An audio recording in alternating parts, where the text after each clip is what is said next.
Donald Trump is many things as a president, but he certainly knows a thing or two about business and industries. Here are 10 times that Donald Trump has saved the economy and turned them around. Welcome to One Away. If you are a fan of Donald, or want to know if he's making the right decisions about the United States, then please watch this video. You'll learn what Donald Trump looks at in terms of economy, and what he's willing to do in order to achieve it. Before that, please give us a thumbs up if you like the video, and hit the subscribe button to get the latest updates and notification from our channel.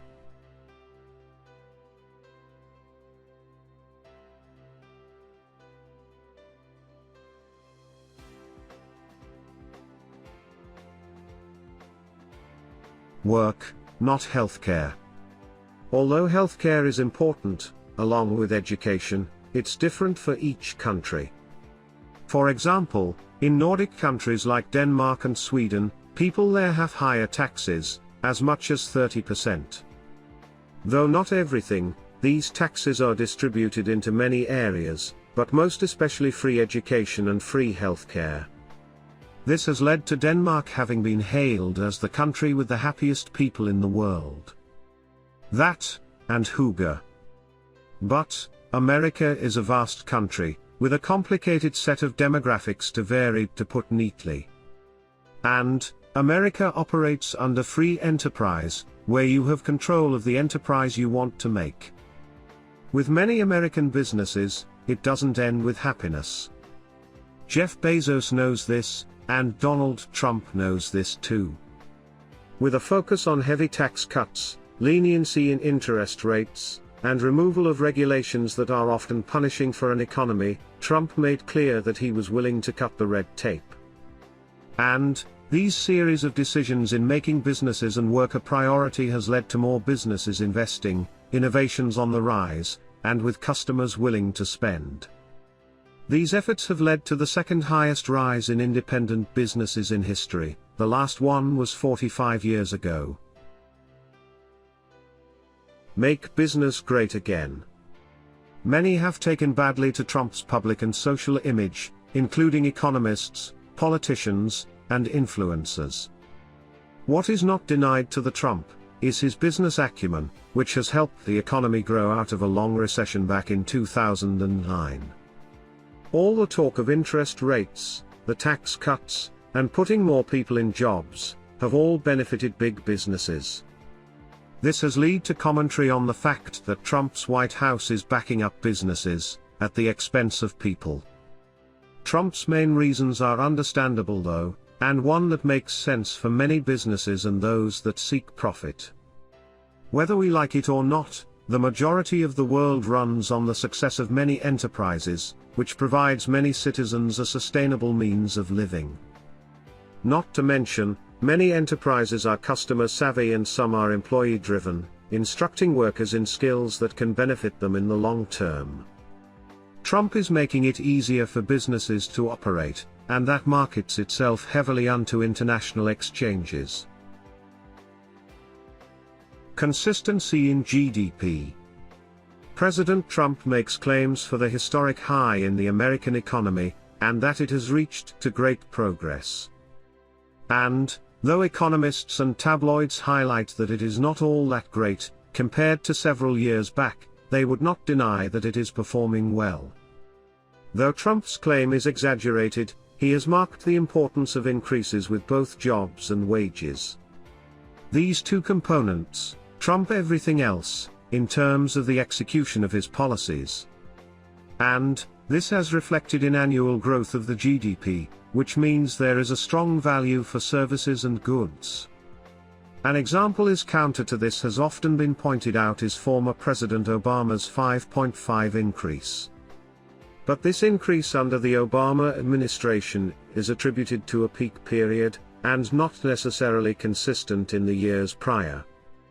With a 2.3% growth in 2019 alone, this has all but shown Trump's consistency and insistence that these numbers matter, even if a little.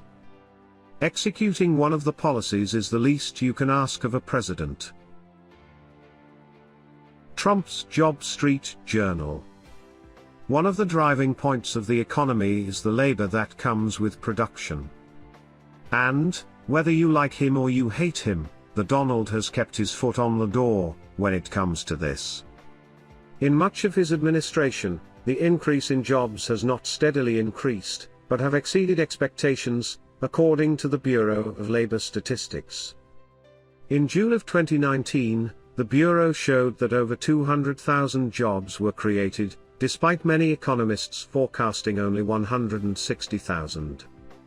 This has all but reduced fears of a recession in the May month before. Most of this growth came from the contribution of business services, which alone added 50,000, and more.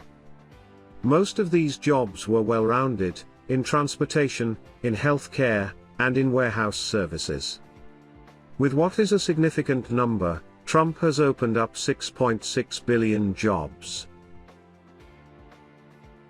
Out of his debt.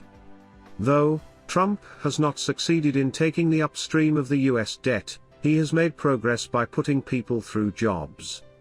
Jobs, of course, are just one of the many things Trump puts to place the country out of the debt zone. This approach has had a good number of supporters in the workforce, as many need them to feed their families. This has led several critics, namely economists, to forecast Trump's approach as something that will fizzle out near the end of his term. Whether this will indeed fizzle out is left to question. What isn't left to too much speculation is that the US economy has improved due to Donald Trump's administration. An interesting proposition.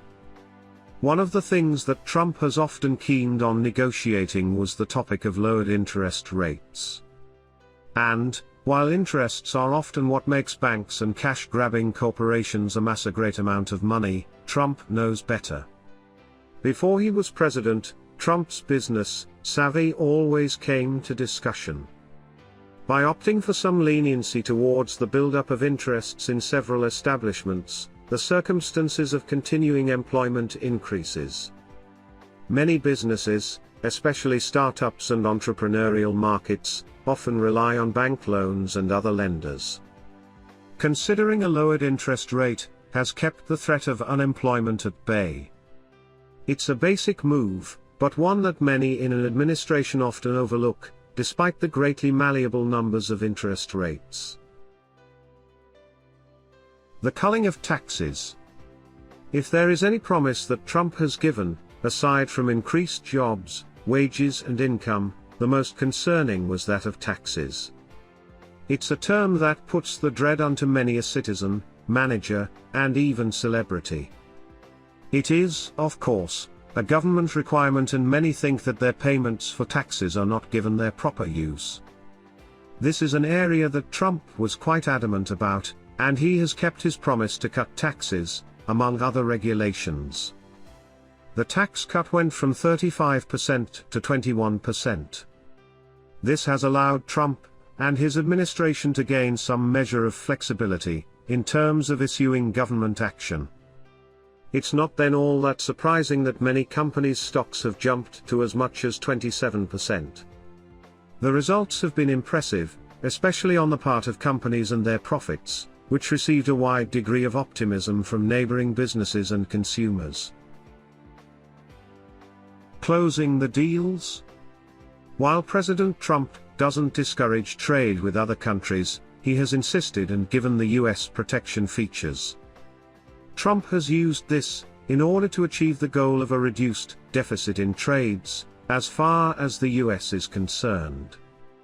This has led to the dependence of more US products in imports, and Trump has done this negotiation with a host of other countries, namely South Korea, Canada, and Mexico.